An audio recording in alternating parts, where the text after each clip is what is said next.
आज मैं आपको ऐसा कुछ बताने वाला हूँ जो पूरे YouTube पे आपको क्लासिक 350 के बारे में नहीं मिलने वाला। चलो फटाफट से बाइक लगाते हैं।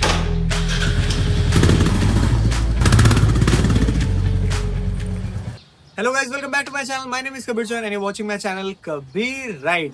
तो गाइस, आज का वीडियो एक ऐसे टॉपिक पे है जिसपे मोस्टली लोगों के सवाल होते हैं। मेरे कमेंट सेक्शन को फ्लडेड कर दिया इस सवाल से कि क्लासिक 350 का फाइनेंशियल कॉस्ट कितना है, कितना पड़ेगा, कितना चार्जेस है, कितना कुछ। तो A to Z सारी चीज़ें मैं आज इस वीडियो में लेके आया हूँ। मेरे पास पूरा डेटा रेडी है आज कि कितना कॉस्ट पड़ता है इनिशियली, एंड 4 महीने हो गए मेरे को बाइक को खरीदे हुए। अभी तक मेरे को कितना कॉस्ट पे करना पड़ा, फ्यूल चार्जेस से लेके miscellaneous expenses, A to Z सारे खर्चों के बारे में, इवन सर्विस के बारे में भी बात करेंगे। तो ये वीडियो बहुत इंपॉर्टेंट होने वाला है, इस वीडियो को मिस मत करना। Let's begin with the video with the first topic. तो गाइज, हमारा पहला टॉपिक है इनिशियल कॉस्ट। क्लासिक 350 इनिशियली कितना कॉस्ट करती है एज पर गुवाहाटी में। अगर मैं बात करूं तो मैंने सब चीज़ लिखा हुआ है, मैं आपको बताता हूं मुझे पर्सनली कितना पड़ा। तो मुझे 2.56 लैक्स एक्स शोरूम प्राइस पड़ा, एंड उसके बाद मैंने कुछ एक्सेसरीज भी लगाए हैं और टोटल प्राइस सम अप कितना हुआ मैं आपको साइड में चार्ट बना के दिखा देता हूँ, आपको समझ में आ जाएगा। आप पॉज करके एक बार पढ़ भी सकते हैं उसको। तो अगर मैं इनिशियल कॉस्ट की बात करूँ तो वो मेरे को पड़ा क्लासिक 350 का 2.56 लैक्स एक्स शोरूम। उसके ऊपर मैंने जो एक्सेसरीज लगाई है, फर्स्ट ऑफ ऑल एक्सेसरी है जो कि है एक लेग गार्ड है, वो है 4,500 का, जो कि है ये लेग गार्ड। उसके बाद मैंने लगाया बैक रेस्ट 1.5K यानी कि 1,500 रुपये का वो है। सम गार्ड इंजन प्लेट जो कि ये है वो है 3,500 रुपये की।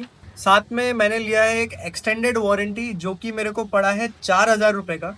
एक्सटेंडेड वारंटी हेल्प करेगा इंजन प्रोटेक्शन में, एंड मे बी अगर कभी इम्पैक्ट होता है तो टोटली ग्रैंड टोटल हेल्प कर देगा मेरे को। अंडर वारंटी क्लेम हो जाएगा किसी भी सर्कमस्टेंसेज में। अगर बाइक का ब्रेकडाउन होता है तो भगवान करे ना हो, लेकिन अगर कभी होता है तो मैंने लेके रखा हुआ है। और ये टोटल समअप बना है अभी तक जितना भी है।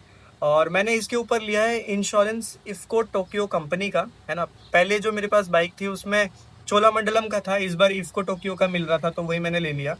एंड ये नील डेप्रिसिएशन वाला है, सो कितने भी साल हो जाए तो नील डेप्रिसिएशन जितना भी मेरे को कॉस्ट है इनिशियली उतना ही मिल जाएगा, कुछ डेप्रिसिएट नहीं होगा। तो इफ्को टोक्यो का इंश्योरेंस मेरे को पड़ा 13.6K, जो कि है फर्स्ट ईयर के लिए, और इसमें 3 साल का थर्ड पार्टी मिलता है। तो ये सब ऐड करने के बाद टोटल सम अप अमाउंट बनता है मेरा 2,84,000 रुपीज़। इसमें रोड टैक्स इंक्लूडेड है समहाउ। एंड उसके बाद मैंने इसको फाइनेंस कराया था बाइक को, जो कि मैंने 5.99% के इंटरेस्ट रेट पे फाइनेंस कराया था। अगर आप अपना कैलकुलेट करना चाहते हैं कि आपका टोटल EMI कितना बनेगा, आपको कितना पे करना पड़ेगा, कितना डाउन पेमेंट देना पड़ेगा, तो आपको मैं एक वेबसाइट का लिंक दे रहा हूँ। वो वेबसाइट पे जाके आप अपना रिकॉर्ड्स डाल के आप कितना पे करना चाहते हैं, कितना चार्जेस है, अकॉर्डिंगली। मैंने जो आपको बैंक का चार्जेस बताया वो 5.99% IDFC फर्स्ट बैंक का है। तो आपको ये याद रखना है कि अलग अलग बैंक्स का अलग अलग होता है।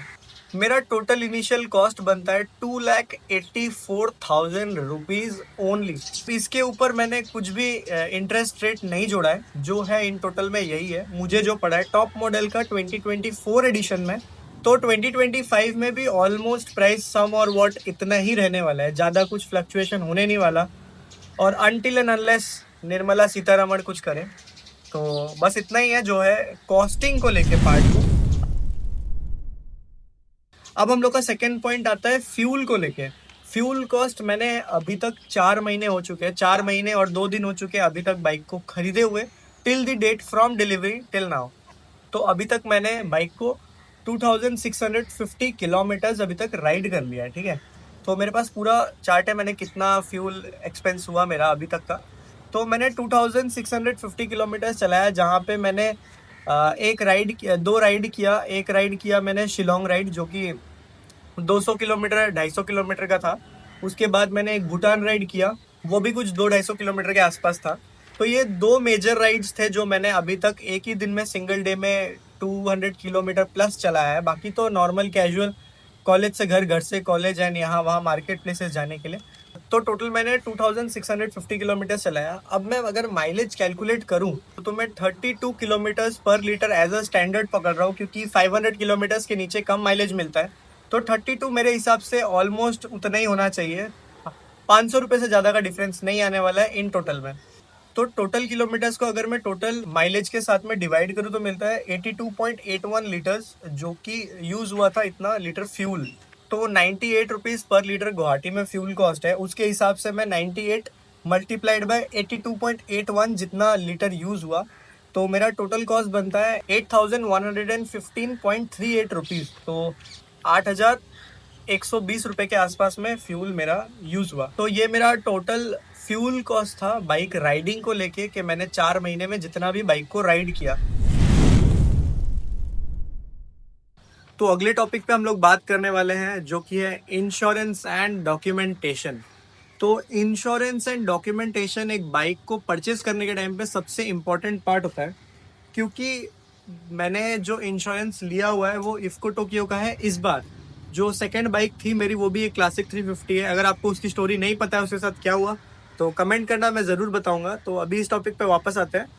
तो जो मैंने अभी इंश्योरेंस करेंटली ले रखा है वो है इफ्को टोक्यो का, जो कि है ज़ीरो डेप्रिसिएशन इंश्योरेंस। यानी कि अगर जब भी इंश्योरेंस चल रहा है उस पीरियड में अगर कुछ भी लॉस होता है मेरे लिए बाइक को लेके, आईडीवी वैल्यू मेरे को जितना बिल पे है वो पूरा मिल जाएगा, मेरे को उसमें कोई भी डेप्रिसिएशन नहीं लगेगा, क्योंकि साल दर साल बाइक का प्राइस कम होते जाता है। तो ऐसा मेरे साथ कुछ नहीं होने वाला है, इसलिए मैंने ज़ीरो डेप्रिसिएशन लिया हुआ है। और अगर आपने ज़ीरो डेप्रिसिएशन नहीं लिया अपने बाइक में तो एक बार अपने इंश्योरेंस कंपनी को फ़ोन करके चेक कीजिए कि आपके पॉलिसी में वो है कि नहीं।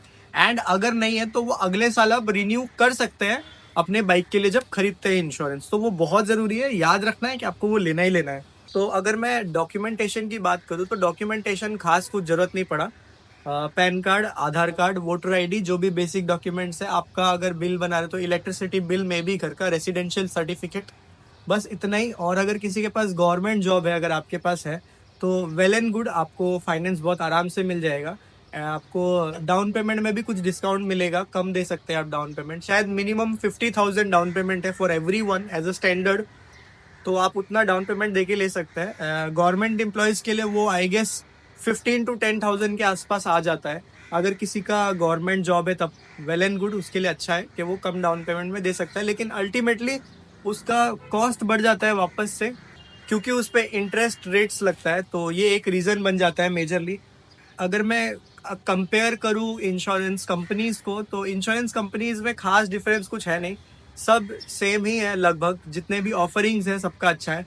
करेंटली जो सादा वैल्यू फॉर मनी लगा मेरे को वो शायद इफ्को टोक्यो ही है, बिकॉज ये बहुत सारी गाड़ियों का भी करता है, जैसे फॉर्च्यूनर हो गया या फिर मर्सिडीज़ हो गया, ऐसी बहुत सारी गाड़ियों का किया है।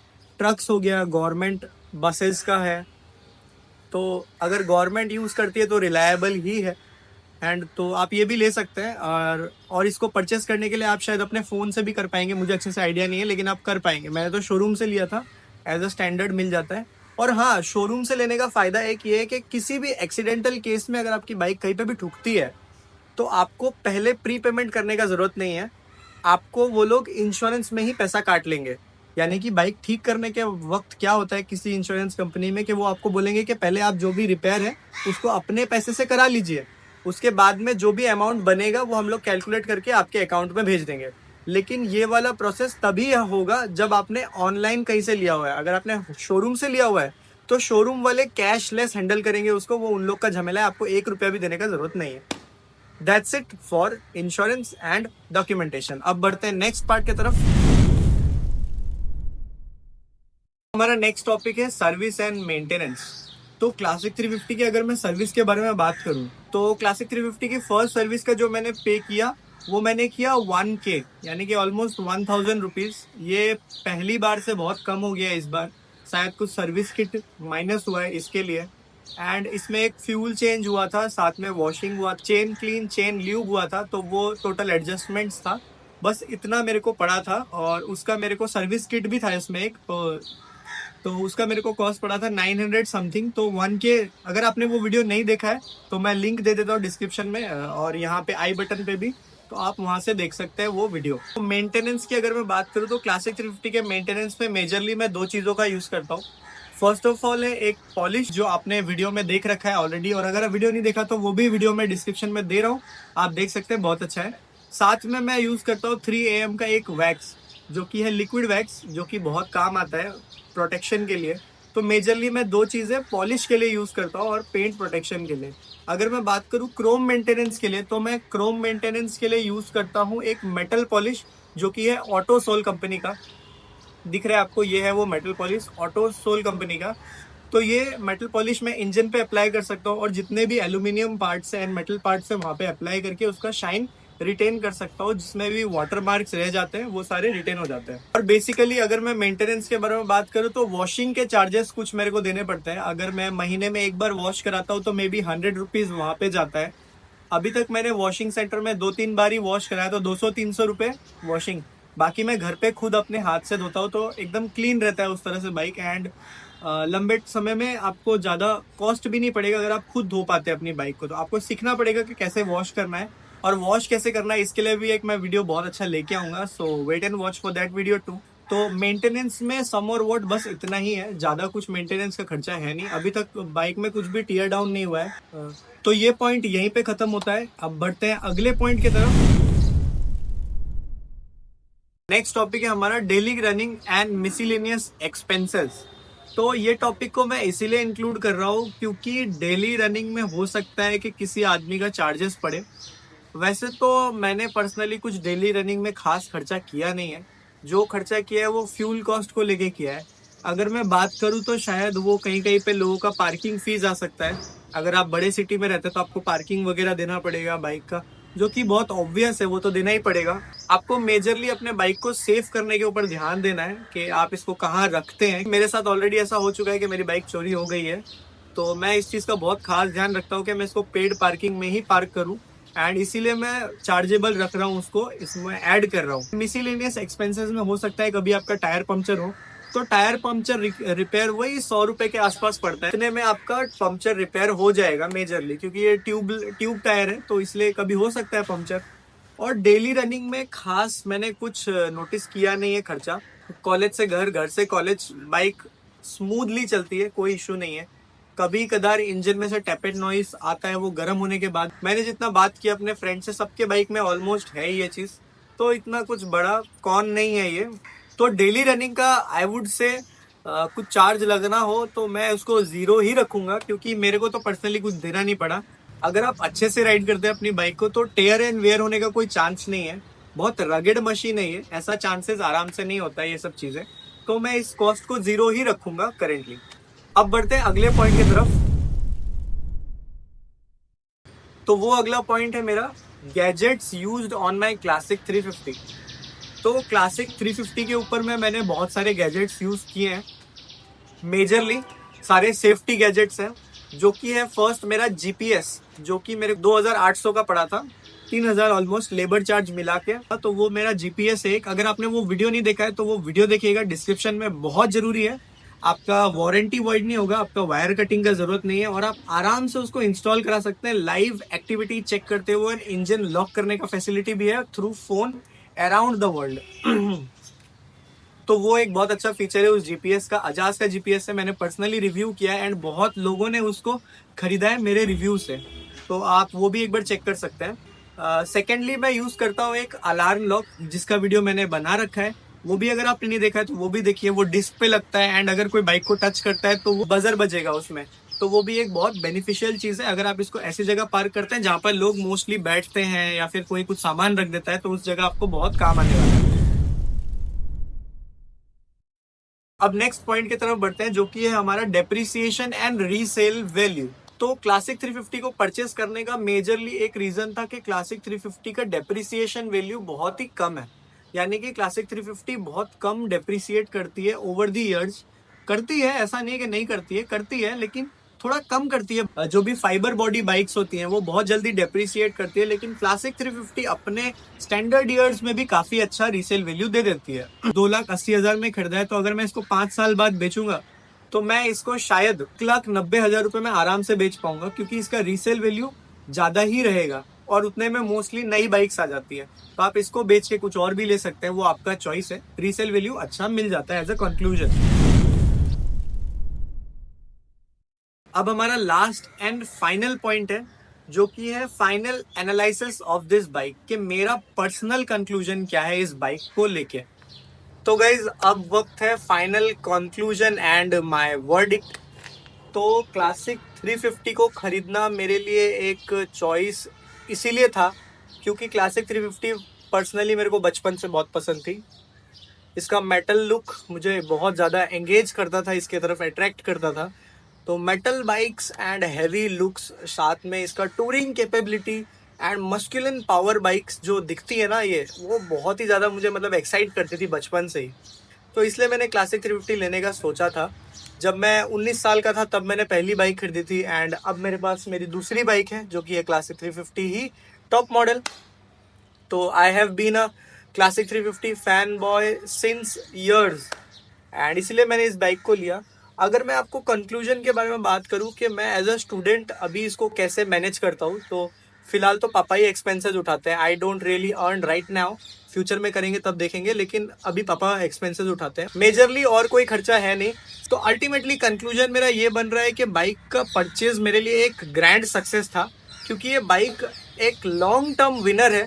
जहाँ पे बाकी बाइक्स लैग करती है, ये उसको कंप्लीट करती है। एंड इसके पास वो मस्कुलिन पावर है जो मेरे को मतलब एक्साइट करती है कि मैं इसको हर दिन उस लुक में देखूं जिस दिन से मैं पहली बार देखता था। तो मेरे लिए हमेशा से ये टाइम फ्रेम में सेट हो चुकी है and I really look up to this bike, I really love this bike. आप इसमें ज़्यादा मॉडिफिकेशन ना कराएं तो अच्छा है। मैं तो वीडियो के लिए करवाने वाला हूँ, तो वीडियो में कुछ व्यूअर्स हैं जो चाहते हैं मैं मॉडिफिकेशन करूँ, तो मैं शॉर्ट पीरियड के लिए कुछ कुछ करूँगा, तो वो भी आप करा सकते हैं। बहुत वाइड रेंज ऑफ इसमें वेराइटीज़ मिल जाती हैं, parts availability and Indian product है। ये चीज़ सबसे मेजर है इसका कि इंडियन प्रोडक्ट है, मेड इन इंडिया, तो ट्रस्ट है पूरा। इसीलिए I really love this machine and मेरा कंक्लूजन ये रहेगा, अगर आप खरीदना चाहते हैं just go for it, don't think about it, you are gonna love this machine. Video को यहीं पे एंड करता हूँ। Thank you so much for watching this video guys, I will be meeting you in the next video. तब तक के लिए bye bye.